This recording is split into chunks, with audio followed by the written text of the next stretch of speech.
Hello students, आज हम सर्वेक्षण में रेंजिंग के बारे में पढ़ेंगे। रेंजिंग क्या होता है, क्यों करना आवश्यक है।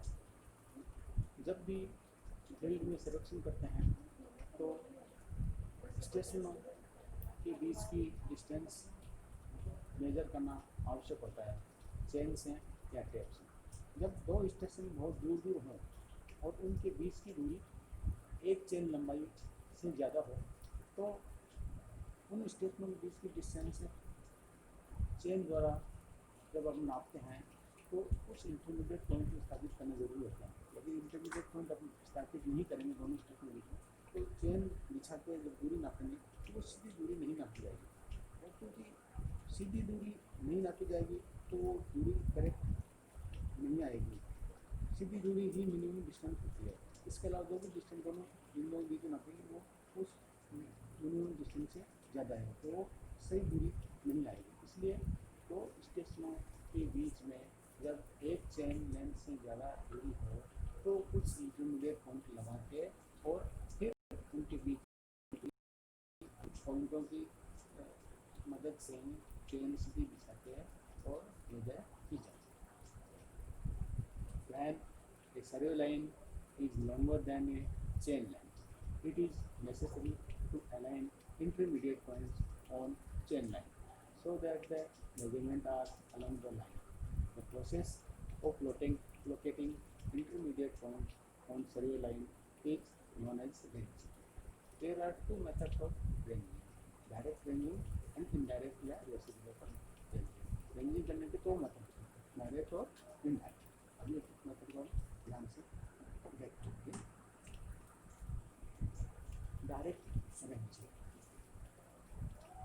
If the first and last point of survey line are intervisible, यदि पहला स्टेशन और आखिरी स्टेशन आपस में एक दूसरे से इंटरविजिबल हैं, दिख रहे हैं, तो ये मेथड है काम में देखते हैं। In such case, ranging can either be done by eye or through some optical instrument such as line rangement or export. यदि दोनों स्टेशन इंटरविजिबल हैं तो आँख के द्वारा देख के रेंजिंग कर सकते हैं, और या कोई ऑप्टिकल मेजरमेंट इंस्ट्रूमेंट जैसे लाइन रेंजर या फोटोलाइट के द्वारा भी रेंजिंग की जा सकती है। तो पहले हम देखते हैं कि आँख के द्वारा देख के बाई आई मेजरमेंट रेंजिंग कैसे की जाती है। Ranging by eye. Station A and B in which intermediate point C is to be located. Point C is selected at a distance slightly less than its chain line. At point A and B, ranging rods are fixed. The assistant holds another ranging rod near point C. Surveyor positions himself approximately 1.5 meters behind station A, and looking along line AB, directs the assistant to move a right angle to the line AB. Till he aligns the ranging rod along AB. Then surveyor instructs the assistant to mark the point and straight the chain along AC. इस पूरे process को हम आगे diagram में देख के समझेंगे।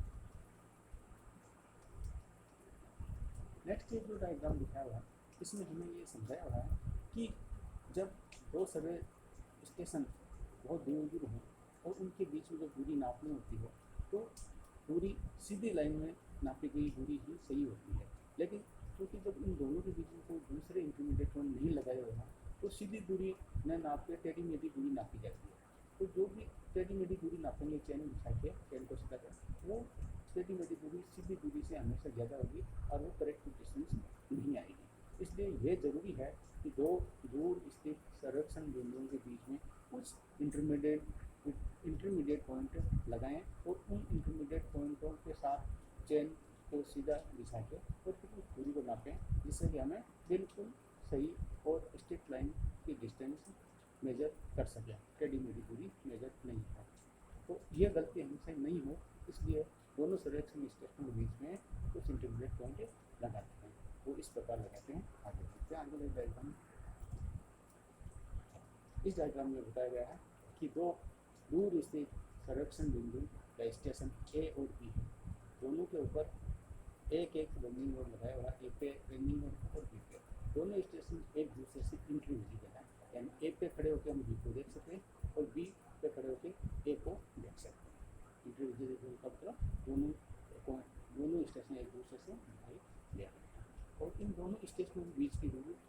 Channel लंबाई से ज़्यादा है।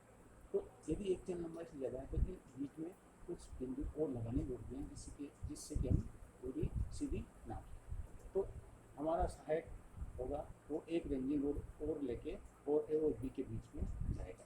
हम ए पे खड़े हो जाएंगे और ए से थोड़ा सा हट के आधा मीटर हट के खड़े होंगे और ए रेंजिंग रोड को देखते हुए बी रेंजिंग रोड को देखेंगे। अब ए और बी दोनों रेंजिंग रोडों को देखते हुए सी वाले हमारे सहायक को निर्देश देंगे कि वो दोनों रेंजिंग रोडों को मिलाने वाली लाइन के सीध बनाए। उसको हाथ से इशारा करके हम इस आगे पीछे या बाएं दाएं चलने का इशारा करेंगे। जब सी वाले रेंजिंग रोड हमारा सहायक बिल्कुल ए और बी से दिखने वाले रेंजिंग रोडों के बीच में आता है तब हम उसको निर्देश देंगे कि यहाँ पे रेंजिंग रोड जमीन को काट देगा। इस प्रकार ए बी और सी तीनों बिंदु एक सीधी लाइन में आ जाते हैं। तो ये प्रोसेस रेंजिंग करने का रेंजिंग बाई आई का रहता है। और जब सीधी लाइन में आ जाते हैं तो हम चेन को सीधा करके ए से सी तक और सी से आगे तक पूरी उस चेन से नाप लेते हैं। और यदि और आगे जरूरत पड़ेगी और बिंदु आगे लगाने की जरूरत है, यदि सी से बी के बीच की डिस्टेंस भी एक चेन लेंथ से ज़्यादा है तो सी और बी के बीच में भी कुछ पॉइंट लगाने आवश्यक है। तो वही प्रोसेस हम रिपीट करते हैं। देखते हैं आगे इस डायग्राम बताया हुआ है। यदि सी और बी के बीच में डिस्टेंस ज़्यादा है, एक चेन लंबाई से ज़्यादा है, तो हमें और बिंदु लगाना है बी इसके बीच में।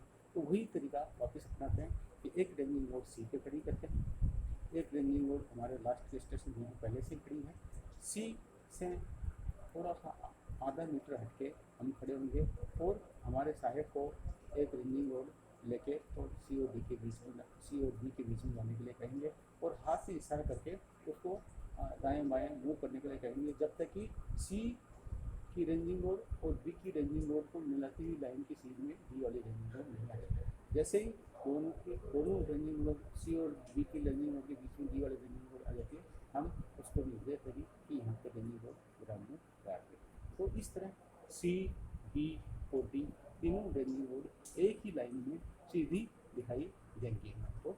और फिर ये दूरी अपन सी से डी के बीच की दूरी या सी से बी के बीच की दूरी चेन द्वारा नापेंगे तो ये हमारे को सीधी दूरी प्राप्त होगी। इस तरह से रेंजिंग करते जाएंगे आगे आगे और डिस्टेंस चेन के द्वारा नापते जाएंगे। ये प्रोसेस होता है जब दो पॉइंट इंटरविजिबल तो हैं लेकिन दोनों के बीच की डिस्टेंस बहुत ज़्यादा है तो बीच के पॉइंट लगा लगा के और रेंजिंग करते हुए चेनिंग करते रहते हैं।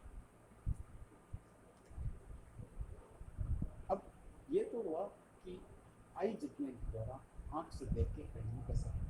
अब यदि हमारे पास लाइन रेंजर इंस्ट्रूमेंट उपलब्ध है तो लाइन रेंजर के द्वारा भी रेंजिंग की जाती है। लाइन रेंजर के बारे में हम देखते हैं कि it is an optical instrument used for locating a point on a line and hence useful for ranging. It consists of two isoscale prisms placed one over the other and fixed in an instrument with handle. The diagonals of the prism are silvered so as to detect the rays. ये एक छोटा सा instrument होता है। इसमें दो prism लगी रहती हैं और दोनों प्रिज्मों के जो डायगोनल हैं वो सिल्वर्ड किए हुए होते हैं।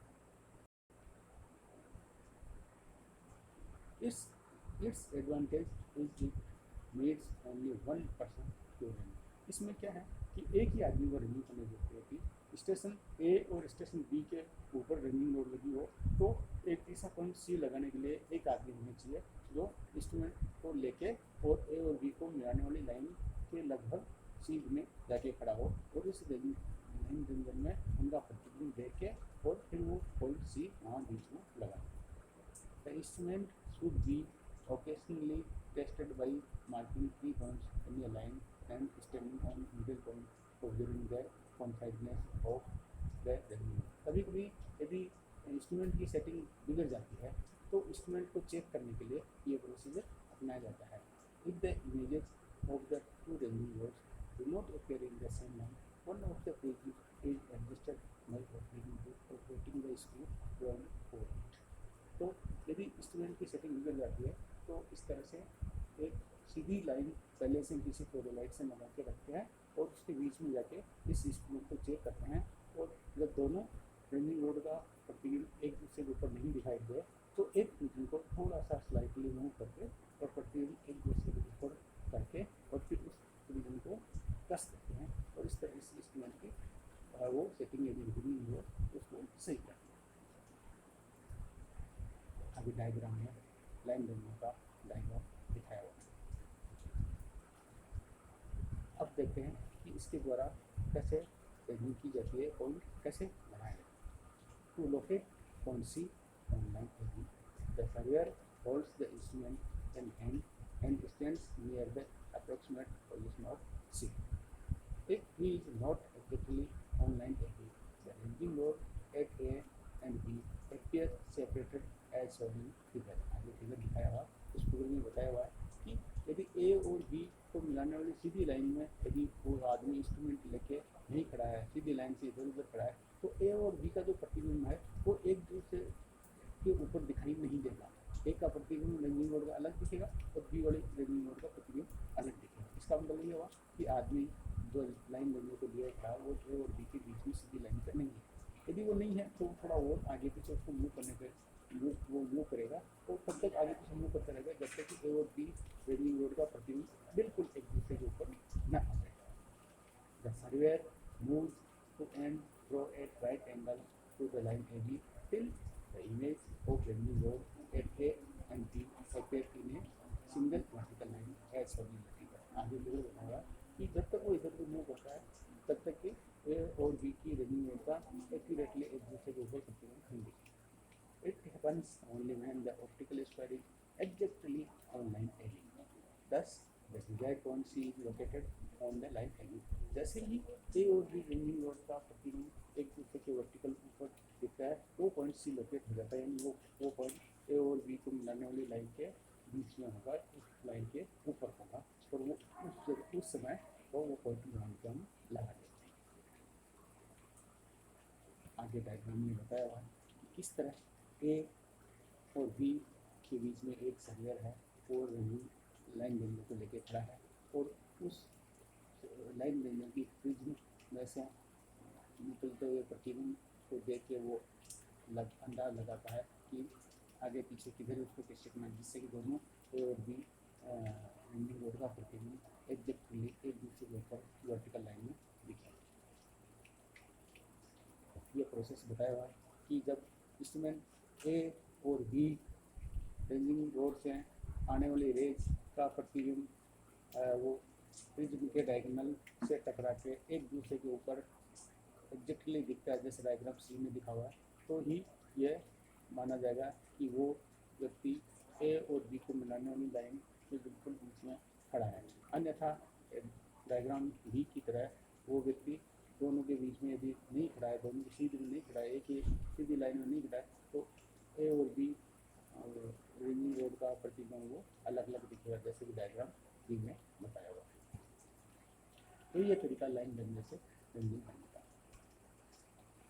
तो ये डायरेक्ट मेथड रेंजिंग करने के या तो आई द्वारा जजमेंट करते हैं या लाइन करते हैं। अब कुछ इनडायरेक्ट मेथड भी होते हैं जिनको इनडायरेक्ट मेथड या रेसिप्रोकल रेंजिंग के नाम से पुकारा जाता है। Due to intervening ground, if the ranging load at B is not visible from station, reciprocal ranging may be restored. Figure shows this scheme of ranging. यदि A और B station दोनों एक दूसरे से दूर दूर तो हैं और बीच में ऐसी कोई बाधा आ रही है कि A से B स्टेशन है वो दिखाई नहीं दे रहा, या यूँ कह सकते हैं कि A और B स्टेशन इतने दूर दूर हैं कि A से B स्पष्ट दिखाई नहीं दे रहा और बीच में A B स्पष्ट दिखाई नहीं दे रहा। तो ये रेसिप्रोकल मेथड या इनडायरेक्ट मेथड है वो अपना के इसके पॉइंट लगाते हैं जिससे कि A और B को मिलाने वाली लाइन के कुछ इंटरमीडिएट पॉइंट हमें मिल जाए और उन इंटरमीडिएट पॉइंट के सहारे चेन के द्वारा A से B के बीच की सीधी दूरी नाप पाए। तो कैसे पॉइंट लगाते हैं? इट नीड्स टू असिस्टेंट्स, इसमें दो असिस्टेंट चाहिए हमको इस विधि में बीच के पॉइंट आदमी चाहिए। वन 8 पॉइंट M, आगे डायग्राम में देखेंगे, one 8 point M and another 8 point M और N पॉइंट, क्योंकि जरूरी नहीं है कि A और B के मिलाने वाली सीधी लाइन ही हो, कहीं भी एम और एन पॉइंट हम लेंगे, कैसे लेंगे, where from those points both station A and station B आ रही है, वहाँ से ए और बी स्टेशन विजिबल होनी चाहिए, बीच के कुछ दो पॉइंट होंगे, वहाँ से दोनों स्टेशन ए और बी विजिबल होनी चाहिए। It needs one surveyor at A and another at B, और to start with M and N are approximately selected, say M1 and M1. Then surveyor near and A range person near M to position M2 such that A, M2 and M1 are in a line. Then surveyor at B directs person at N to move to N2 such that B and 2 M2 are in a line. The process is repeated till A, M and B are in a line. इस पूरे process को diagram में देख के समझना ज़्यादा सही रहेगा। जैसा कि डायग्राम में बताया हुआ कि ए और बी दो स्टेशन हैं, दोनों स्टेशन आपस में या तो बहुत ज़्यादा दूर हैं या दोनों के बीच में ग्राउंड ऐसा है कि दोनों एक दूसरे से दिखाई नहीं दे रहे।